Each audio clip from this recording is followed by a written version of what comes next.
What's in?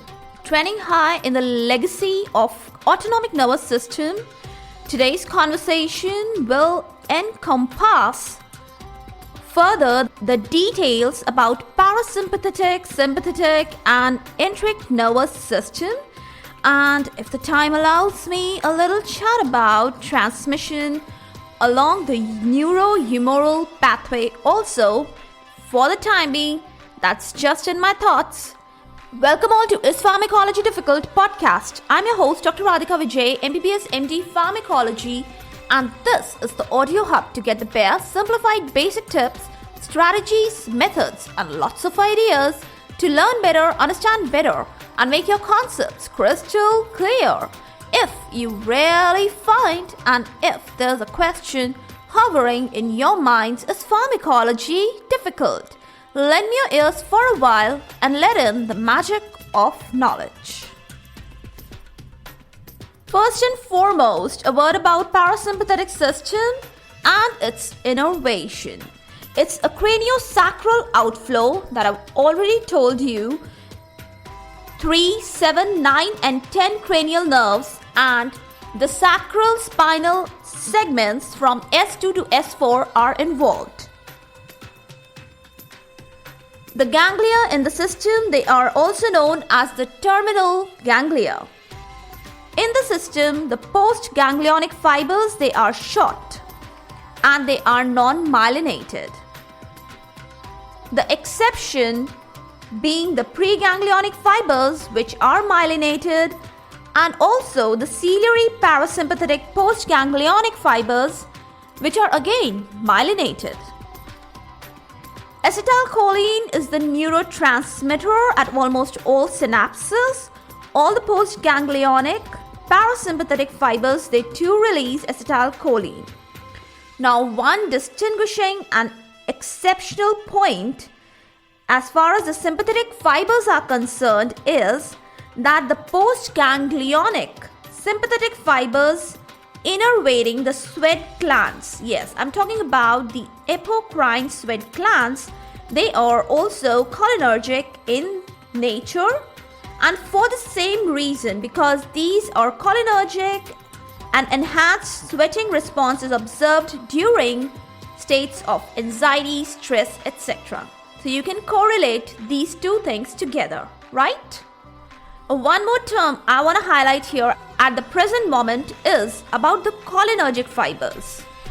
All the fibers, whether they are sympathetic, whether they are parasympathetic, which release the neurotransmitter acetylcholine, they are termed as cholinergic fibers. And their good to know examples are, please note them down, all the postganglionic parasympathetic fibers, that is the first point. Then postganglionic sympathetic fibers, especially to the sweat glands, that I told you just now. That is the second point. And all the preganglionic parasympathetic fibers. That's the third one. Yes, in a way we can say that the complete or total parasympathetic innervation is cholinergic. And also to know that somatic nerves in the skeletal muscles, they are also cholinergic in nature. Now let me repeat you the examples of the cholinergic fibers. 1. All the postganglionic parasympathetic fibers. 2. All the preganglionic parasympathetic fibers. In a way, the complete parasympathetic system. 3. Postganglionic sympathetic fibers to the sweat glands. And 4. The somatic nerves in the skeletal muscles. All are cholinergic fibers. Now, another important fact to know is about the receptor. Acetylcholine receptors, they are two types, muscarinic, nicotinic. But the details, they are not a part and parcel of today's episode, so no worries, don't think about it at present. Now next, let me brief you the important bullet points for the sympathetic nervous system. It's actually a thoracolumbar outflow, and they extend from thoracic 1, that is T1, to lumbar 3 or 4, that is L3 or 4 spinal segments. Now the ganglia in this particular system, to know, they are known as the prevertebral ganglia. Now these prevertebral ganglia, there are of 3 particular types, which I'm going to brief you now. For the time being, you should know their names, and as and when they arrive, I'm going to give you the details about these. The first one are the celiac ganglia, and they are also known as the celiac plexus. The second one, we have superior mesenteric ganglia, or they can also be called as superior mesenteric plexus. And third to know are the inferior mesenteric ganglia, or another way you can call them inferior mesenteric plexus. Now we ought to know the neurotransmitter, mainly at the sympathetic ganglia. It's the acetylcholine. Now generally and mostly, the neurotransmitter at the postsympathetic fibers is norepinephrine. But there are exceptions which you should remember always because they are very important, and let me tell you, the first one is the postsympathetic fibers innervating the sweat glands. They are cholinergic. I think this is the third time we are doing this in a row in this particular episode. Got it? So I'm sure you might have learned it by heart. Secondly, the postganglionic fibers to the skeletal muscles, they are again cholinergic. This is also the second repetition, I think third repetition in this particular episode. And then we have the postganglionic sympathetic innervation to the renal mesentery and the splanchnic blood vessels. They are dopaminergic in nature. Now that's for the first time we have here, so I will repeat it. The postganglionic sympathetic innervation to the renal mesenteric and the splanchnic blood vessels is dopaminergic in nature. I mean to say the neurotransmitter here is dopamine. Got it? Now we have preganglionic sympathetic nerve fibers in the chromaffin cells of the adrenal medulla, which when stimulated, it releases epinephrine in majority and norepinephrine in minority into the circulation. I again repeat, that is another new example.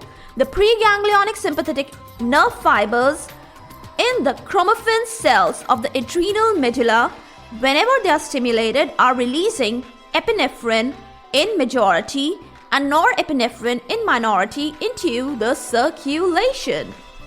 Now this was the tale of the parasympathetic and sympathetic innervation. I think I need to cover 2 to 3 episodes more as far as the overview or the introduction to the autonomic nervous system is concerned. It's very important to know the important terminologies, the concepts, and the foundation facts so that they serve as a great anchor for the upcoming stories of the autonomic nervous system. So no hurries, we will go the turtle way. Slow and steady wins the race. Hope I furnished today's talk nicely enough so that it could be well understood and grasped by you all.